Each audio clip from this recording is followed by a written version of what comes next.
Ada berbagai rumusan tentang arti dari istilah hukum ketenagakerjaan seperti yang terdapat dalam buku Imam Supomo yang berjudul Pengantar Hukum Ketenagakerjaan.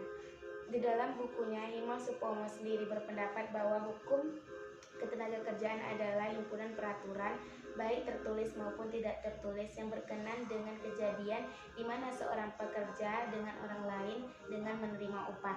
Akan tetapi kini istilah hukum ketenagakerjaan semakin tidak populer lagi dengan adanya Undang-Undang Ketenagakerjaan Nomor 14 tahun 2003 yang menjadi payung bagi masalah-masalah yang terkait dengan hukum pemburuan atau ketenagakerjaan.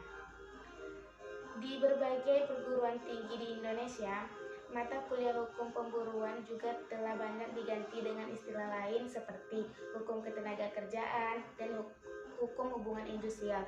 Dalam Undang-Undang Nomor 13 Tahun 2003 tentang hukum ketenagakerjaan. Ketenagakerjaan adalah segala hal yang berhubungan dengan ketenagakerjaan pada waktu sebelum, selama, dan sesudah masa kerja. Maka dalam pengertian ini dapat kita pahami bahwa yang diatur dalam Undang-Undang Ketenagakerjaan adalah segala hal yang berkaitan dengan ketenagakerjaan berupa atau menyangkut hal yang ada sebelum masa kerja atau antara lain seperti menyangkut kewajiban menyiapkan lowongan kerja dan hal-hal yang berkenan selama masa bekerja antara lain menyangkut perlindungan kerja, upah, jaminan sosial, dan kesehatan. Pengawasan kerja dan lain-lain. Terdapat juga hal-hal sesudah masa kerja seperti pesangon, pensiun, jaminan hari tua. Unsur-unsur ketenagakerjaan terbagi menjadi 3, yaitu pekerja atau buruh, swep pekerja, dan pegawai. Perbedaan dari ketiganya yaitu pekerja adalah bekerja di bawah perintah pihak lain, pengusaha, majikan.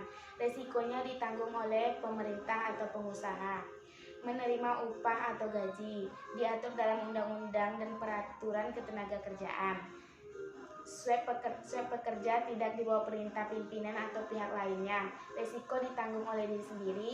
Menerima keuntungan atau laba. Tidak ada aturan khusus yang mengatur. Sedangkan pegawai bekerja di bawah pemerintah, resiko ditanggung pemerintah, menerima gaji atau upah, dan diatur dalam Undang-Undang Nomor 8 Tahun 1974, Undang-Undang Nomor 23 Tahun 1999. Hukum ketenagakerjaan juga memiliki tujuan. Tujuannya adalah melaksanakan keadilan sosial dalam bidang perburuan yang dilaksanakan dengan jalan melindungi buruh dalam masalah pengajikan.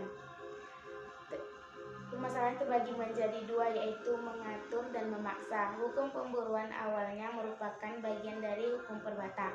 Oleh karena itu, hubungan pekerja adalah hubungan privat yang termasuk dalam perjanjian kerja. Pekerjaan masyarakat dan pemikiran tentang fungsi negara dan hukum khususnya menyangkut peran negara dalam mewujudkan negara dalam mensejahterakan negara.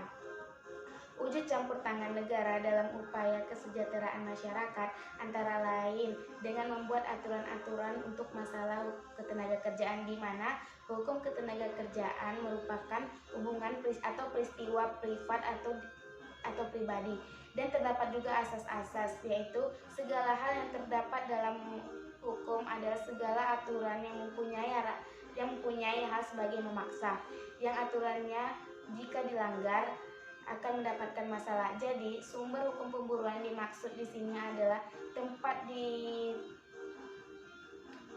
asas hukum pemburuan terdapat dalam Undang-Undang Dasar 45, Pasal 27 ayat 22, Pasal 28 ayat 22, dan objek perjanjian kerja dan perjanjian pemburuan atau ketenagakerjaan. Yang dimaksud dengan objek perjanjian adalah isi perjanjian yang menyangkut hak-hak dan kewajiban para pihak yang membuat para perjanjian itu sendiri. Terdapat juga perjanjian pemburuan atau ketenagakerjaan. Perjanjian yang merupakan asas perundingan antara serikat pekerja, serikat buruh, atau beberapa serikat pekerja lainnya yang tercatat dalam instansi organisasi yang bertanggung jawab dalam bidang yang bertanggung jawab dengan pengusaha atau beberapa kumpulan pengusaha lainnya. Ketentuan yang terdapat dalam perjanjian ketenagakerjaan disusun dan disepakati bersama oleh kedua belah pihak berdasari etika baik, dilakukan secara musyawarah dan mufakat, dilakukan dengan syarat pekerjaan dan kewajibannya. Dan dalam hukum ketenagakerjaan juga terdapat perlindungan terhadap ketenagakerjaan yang memiliki tujuan agar melindungi para pekerja dari hal-hal yang tidak diinginkan dan menjamin terlangsungnya hubungan pekerjaan dengan harmonis tanpa adanya tekanan dari pihak lain. Dan setiap pengusaha wajib menerapkan perlindungan pekerja yang terdapat dalam Undang-Undang Nomor 13 Tahun 2003 tentang Ketenagakerjaan. Baiklah, cukup sekian materi dari saya. Akhirul kalam. Assalamualaikum warahmatullahi wabarakatuh.